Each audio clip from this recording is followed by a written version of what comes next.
이렇게 유전자가 순응하게끔 만들어지는 게 뭐 하루 이틀 만에 완성되는 건 아니고 그죠. 자, 우리 선조들은 어떻게 이 더위를 났는지 선조들의 피서법도 한번 짚어보도록 해요. 네, 선비들의 문집을 좀 찾아봤거든요. 예, 학천 이 김병문 선생이 동료에게 서신을 보냈습니다. 대구로 돌아왔을 당시에 더위로 고생을 했다.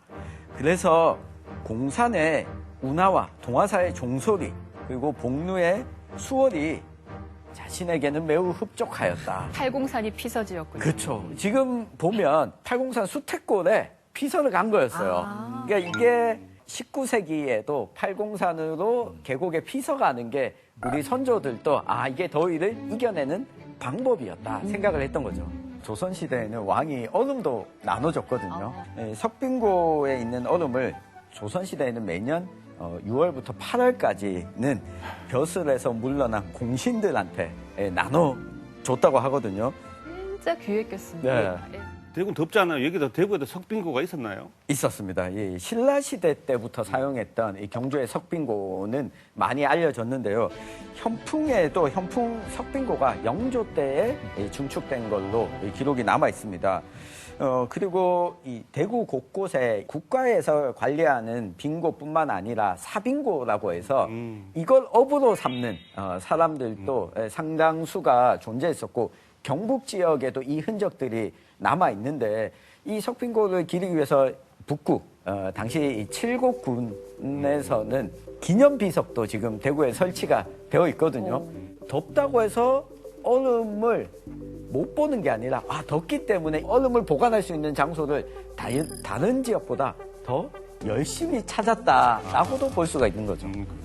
워낙 대구하면 덥다는 이미지가 강하다 보니까 일제강점기 때부터도 이런 것에 대한 인식이 좀 강하게 있었습니다. 당시 일본인들이 펴낸 대구 안내라고 하는 책자가 1934년에 발간이 되는데요. 그중에 33년에 녹화협회라고 하는 게 설립이 됐거든요. 나무를 심었어요? 가로수를 심는 것을 또 중시했다라고 하는 걸 대구에 왔던 일본인들도 생각하고 있었던 거죠. 그때 했던 그 녹화 사업 90년대 다시 또 시작을 했잖아요. 푸른 대구 가꾸기 사업인데 1996년에 시작됐거든요. 생각해보면 그 2년 전에 94년 또 기록적인 폭염이 있었고 아마도 영향이 있지 않았을까 싶은데 지금도 이 나무 심는 사업이 진행이 되고 있다면서요? 네, 지금도 5차 사업이 진행 중인데요. 5차 사업이 완료되면 30년 되는 긴 사업 기간이 종료가 됩니다.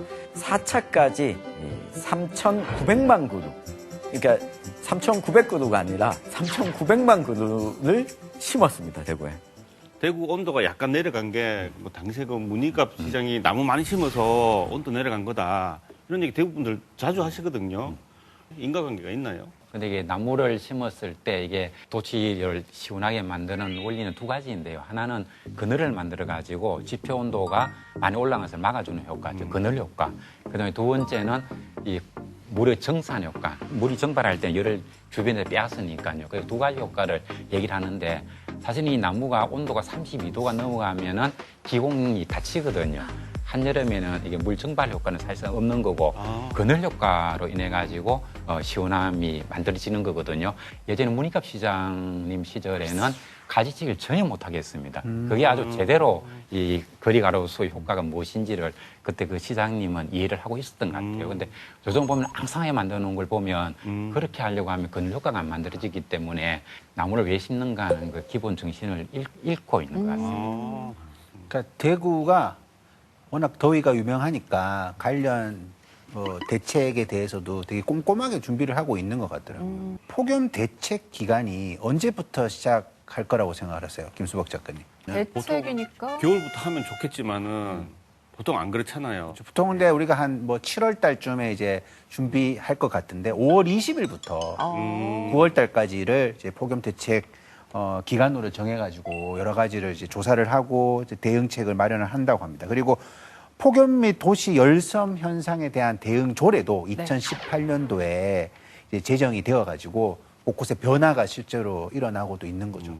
대구시가 진짜 이 폭염에 대응을 잘한다라고 하려면 시설, 설비, 이 산업뿐만 아니라 시민들에 대한 정책 차원에서 접근이 필요한데 이런 부분은 제가 봤을 때 무딘 것 같습니다. 그러니까 참으면 된다라고 하는 생각이 강한 게 드러나는 게 2018년이었죠. 당시에 노동청에서 5개 노동자 작업 중지.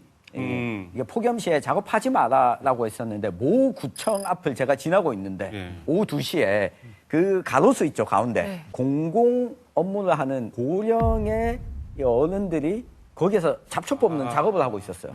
제가 기사도 쓰고 이 취재차 전화도 하고 있는데 그러고 나니까 1시간 뒤에 이분들이 다 들어갔거든요. 근데 분명히 지침을 내렸음에도 불구하고 이게 적용이 안 되고 있다.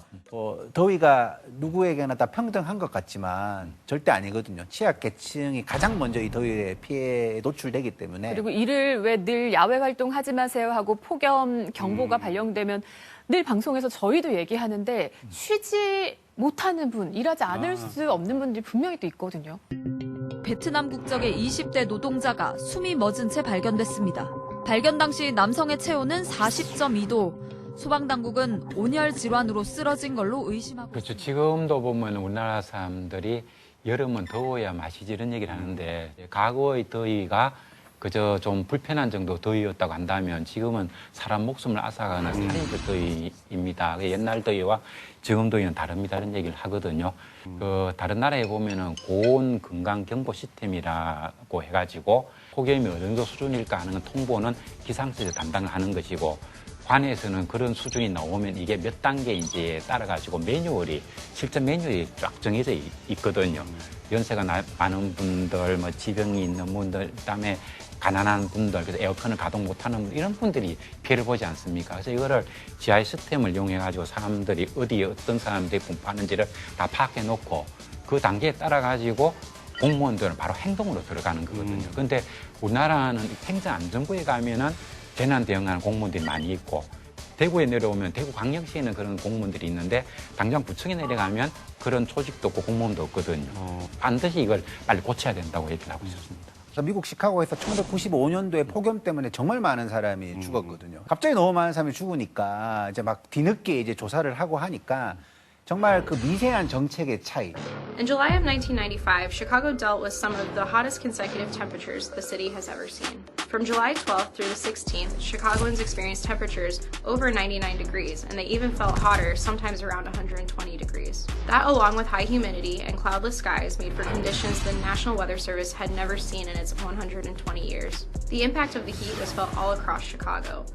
이 제도가 잘못되면 가장 취약한 사람이 가장 먼저 죽는다라는 생각을 가지고 되게 촘촘하게 그물망처럼 정책을 만들어야 되지 않을까 생각합니다. 우리 정부와 지자체 차원에서도 이제 무더위 쉼터로 지정을 많이 하기 시작을 합니다. 근데 제가 한 2년 전에 취재를 한 적이 있었는데 무더위 쉼터 가운데 실제 주민들이 마음 놓고 이용 못하는 곳이 훨씬 많습니다. 대표적인 곳이 바로 주민센터인데 무더위 쉼터 지정은 해놨는데 가서 뭐 앉아 있을 데가 없어요. 근데 이 주민센터 직원들한테 물어보면 뭐 잠깐 한 5분 10분 여기에서 쉬었다 가는 곳 정도로만 무더위 쉼터를 인식하고 두 번째는 경로당이 무더위 쉼터 지정된 곳들이 많습니다. 근데 오래된 동네일수록 회비를 내는 노인의 회원들만 들어갈 수 있는 곳들이 많습니다. 그러니까 이게 실제 무더위 쉼터로서 기능을 안 하는 곳들이 너무 많거든요. 근데 요즘 뭐 위탁기관에서 지은 이 공용 공간들에 가보면 공익근무요원 혼자 있는 곳들도 있습니다.